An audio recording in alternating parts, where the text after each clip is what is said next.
79 number question বলছে একটি বাসের প্রত্যেকবারের যাত্রায় রোজগার হয় 100 টাকা। যদি বাসের ভাড়া 50% বৃদ্ধি পায়, তা যাত্রীর সঙ্গে 20% হ্রাস পায়, তবে প্রতি যাত্রায় রোজগার কত হবে? তো দেখো মানে একবার রিপিট করছে, বলছে একটি বাস এক জায়গায় যাচ্ছে, তো সেই জায়গায় ইনকাম করছে কত টাকা? 100 টাকা ইনকাম করছে। এবার বলেছে যা ভাড়া নিত তার থেকে 50% বেড়েছে। 50% এর ফ্র্যাকশন ভ্যালু কত? 50% এর ফ্র্যাকশন ভ্যালু 1/2।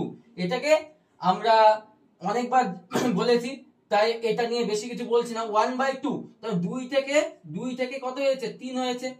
1/2 ফ্র্যাকশন ভ্যালু, 2 থেকে 3 হয়েছে। এবার কি যাত্রী সংখ্যা কমেছে 20%, মানে কি 1/5, 5 থেকে 4 হয়েছে। 5 থেকে কত হয়েছে? 4 হয়েছে।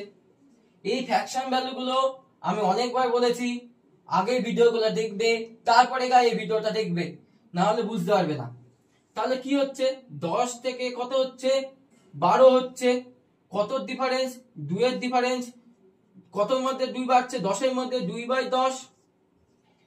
100 দিয়ে গুণ করবো, পার্সেন্টেজ বাড়াবে 10, তার মানে 20% বৃদ্ধি পাচ্ছে। 20% বৃদ্ধি পাচ্ছে। আগে ছিল 100, তার 20% বৃদ্ধি মানে কত টাকা ইনকাম করবে? 120 টাকা। অপশন নাম্বার কত? এ নাম্বার অপশন, এ নাম্বার অপশন।